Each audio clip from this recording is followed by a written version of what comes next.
बिस्मिल्लाहिर्रहमानिर्रहीम। अस्सलाम वालेकुम। आज हम चैप्टर नंबर 5 सेल साइकिल का लेक्चर नंबर फर्स्ट रिकॉर्ड करने जा रहे हैं। तो आज के लेक्चर में हम जितने भी सेल साइकिल के पेजेस हैं उनका एक फ़्लो चार्ट बनाएंगे। तो आएँ शुरू करते हैं। सेल साइकिल जो है इसके मेजर जो है वो दो पेजेस में डिवाइड किया गया है। पहला जो है वो है इंटरफेज़, सेकंड जो है वो है एम फेज़।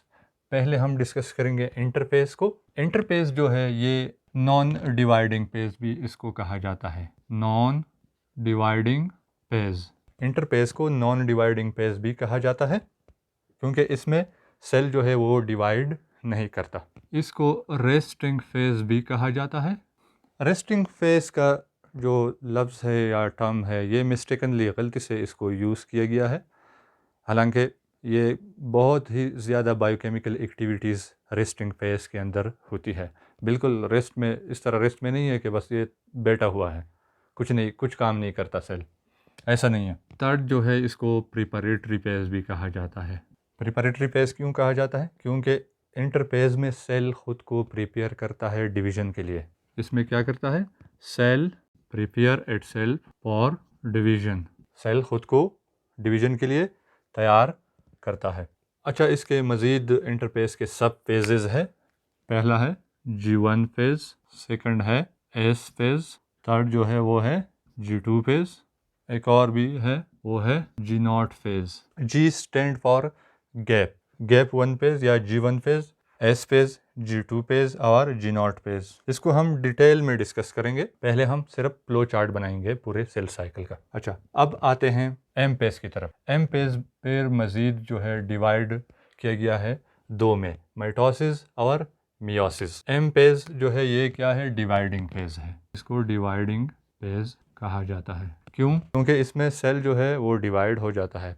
एक पेरेंट सेल है वो दो डॉटर सेल में डिवाइड हो जाता है और वो दो जो डॉटर सेल बनते हैं वो मज़ीद डिवाइड हो जाते हैं। तो एम पेज में सेल डिवाइड हो जाता है और एम पेज जो है ये मज़ीद दो पेजेस में डिवाइड है या स्टेजेस में डिवाइड है। पहला जो है माइटोसिस और सेकंड जो है वो है मियोसिस। अब हम डिस्कस करेंगे माइटोसिस को।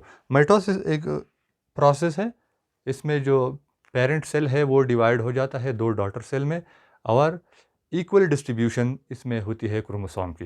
क्रोमोसोम इक्वली डिस्ट्रीब्यूट हो जाते हैं। जितने क्रोमोसोम पेरेंट सेल में होते हैं, लेट सपोज ये हमारे पास पेरेंट सेल है और इसमें ह्यूमन सेल है और ये पेरेंट सेल है। जब ये डिवाइड हो जाता है तो दो डॉटर सेल बनते हैं और इसमें भी 46 क्रोमोसोम आ जाते हैं, यानी क्रोमोसोम की रिडक्शन नहीं होती माइटोसिस में। अच्छा, माइटोसिस जो है ये सोमेटिक सेल में होता है, अकर्स इन सोमेटिक सेल्स। जो सोमेटिक सेल्स होते हैं बॉडी सेल्स, उनमें माइटोसिस होता है।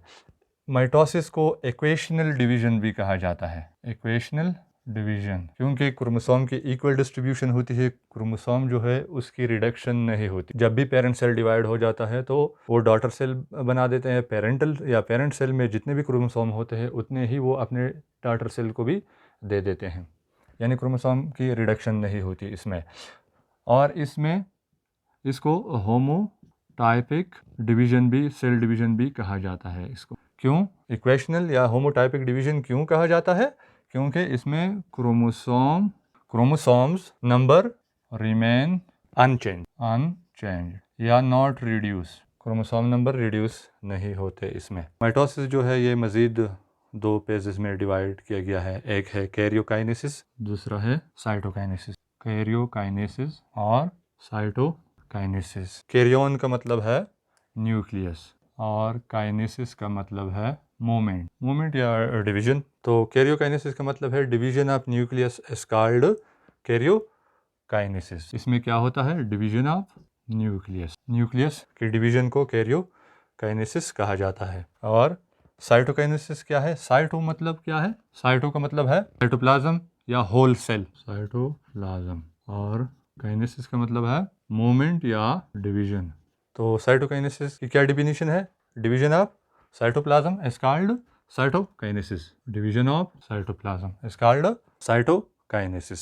अच्छा, माइटोसिस के कुछ मज़ीद सब पेजेस में डिवाइड किया गया है। वो पेजेस कौन कौन से हैं? प्रोफेज, सेकंड है मेटाफेज, थर्ड है एनाफेज, फोर्थ वन है टेलोफेज। तो ये चारों के चारों जो है ये कैरियोकाइनेसिस है, यानी इसमें न्यूक्लियस डिवाइड होता है, उसके सब फेजेस है। और लास्ट में जो है वो फिर साइटोकाइनेसिस होता है, सेल जो है एक सेल दो में डिवाइड हो जाता है। तो ये सारे के सारे क्या है, कैरियोकाइनेसिस, और लास्ट में फिर साइटोकाइनेसिस होगा। तो ये था माइटोसिस। अब हम आते हैं मियोसिस की तरफ। मियोसिस जो है ये जर्म सेल्स में होता है, ये process occurs and germ cells. वो सेल्स जो एग और स्पर्म बनाते हैं उसको जर्म सेल्स कहा जाता है। और मियोसिस जो है इसमें जो क्रोमोसोम नंबर होते हैं वो रिड्यूस हो जाते हैं। अच्छा, हम मियोसिस जो है इसको मज़ीद दो सब फेजेस में डिवाइड किया गया है, मियोसिस 1 और मियोसिस 2। मियोसिस 1 जो है इसको कहते हैं रिडक्शनल डिवीज़न भी कहते हैं इसको, रिडक्शनल डिवीज़न, क्योंकि इसमें क्रोमोसोम की रिडक्शन होती है।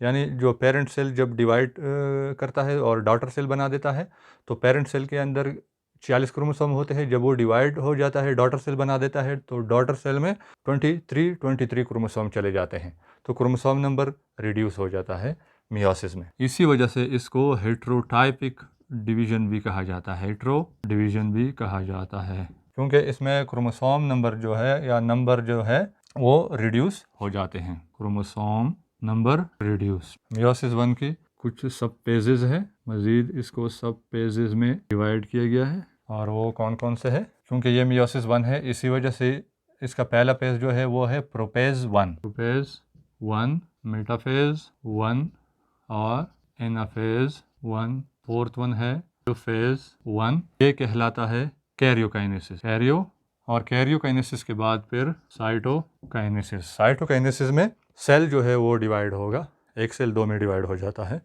और कैरियोकाइनेसिस में डिवीज़न होता है न्यूक्लियस का। अच्छा, अब आते हैं मियोसिस 2 की तरफ। मियोसिस 2 को इक्वेशनल डिवीज़न भी कहा जाता है, और इसको होमोटाइपिक डिवीज़न भी कहा जाता है। इसको इक्वेशनल डिवीज़न या होमोटाइपिक डिवीज़न क्यों कहते हैं, क्योंकि जब फर्स्ट मियोटिक डिवीज़न होगा तो उसमें दो डॉटर सेल बनेंगे और क्रोमोसोम नंबर जो है वो रिड्यूस होगा 46 से 23 में, यानी दोनों जो जब डॉटर सेल बनते हैं तो उसमें 23 क्रोमोसोम चले जाते हैं। जब सेकंड मियोसिस होगा उस दो डॉटर सेल में तब बनेंगे 4 डॉटर सेल, लेकिन मज़ीद क्रोमोसोम का नंबर रिड्यूस नहीं होगा। इसी वजह से ये इक्वेशनल डिवीज़न है, होमोटाइपिक डिवीज़न भी इसको कहते हैं, क्योंकि क्रोमोसोम नंबर इसमें रिड्यूस नहीं होता, chromosome number do not reduce, इसमें क्रोमोसोम नंबर रिड्यूस नहीं। अच्छा, इसके भी सब पेजेस हैं। पहला जो है वो है, क्योंकि ये है मियोसिस 2, तो पहला जो फेज़ है वो है प्रोपेज 2, सेकंड है मेटाफेज 2, थर्ड जो है वो है एनाफेज 2, और फोर्थ वन जो है वो है टेलोफेज 2, और लास्ट में क्या होगा, साइटोकाइनेसिस। ये वाला जो है ये है कैरियोकाइनेसिस कहा जाता है। अच्छा, जब मियोसिस कंप्लीट हो जाता है तब सेल एक पाज लेता है, वक्फा लेता है, थोड़ी देर के लिए रेस्ट करता है। उस रेस्ट को कहते हैं इंटरकाइनेसिस, यानी दो मियोसिस के दरमियान जो पाज लेता है सेल, जब पहला मियोसिस कंप्लीट हो जाता है तब सेल पाज लेता है, वक्फा लेता है, तो उस वक्फे को, उस गैप को क्या कहते हैं, इंटरकाइनेसिस। तो इंटरकाइनेसिस ये होता है gap between meiosis 1 and meiosis 2 is called interkinesis. अच्छा, मियोसिस से पहले भी इंटरपेज होगा, मियोसिस का जो प्रोसेस है उससे पहले इंटरपेज होगा, फिर मियोसिस स्टार्ट होगा, मियोसिस 1। लेकिन मियोसिस 2 जो है इससे पहले इंटरफेज नहीं होगा। अच्छा, और माइटोसिस के इस सेल साइकिल के चैप्टर में हम माइटोसिस के जब कंप्लीट हो जाए तो उसके बाद हम पढ़ते हैं इम्पोर्टेंस ऑफ माइटोसिस, और फिर हम इसके बाद पढ़ेंगे साइटोकाइनेसिस, प्लांट सेल में साइटोकाइनेसिस किस तरह होता है और एनिमल में। और जब मियोसिस का टॉपिक कंप्लीट हो जाए उसके बाद हम पढ़ेंगे इम्पोर्टेंस ऑफ मियोसिस, और इसी चैप्टर में लास्ट जो टॉपिक है वो है एपोप्टोसिस एंड नेक्रोसिस। तो ये सारे जो टॉपिक्स है हम इस सेल साइकिल चैप्टर के अंदर हम ये सारे पढ़ेंगे। So thanks for watching the video, शुक्रिया।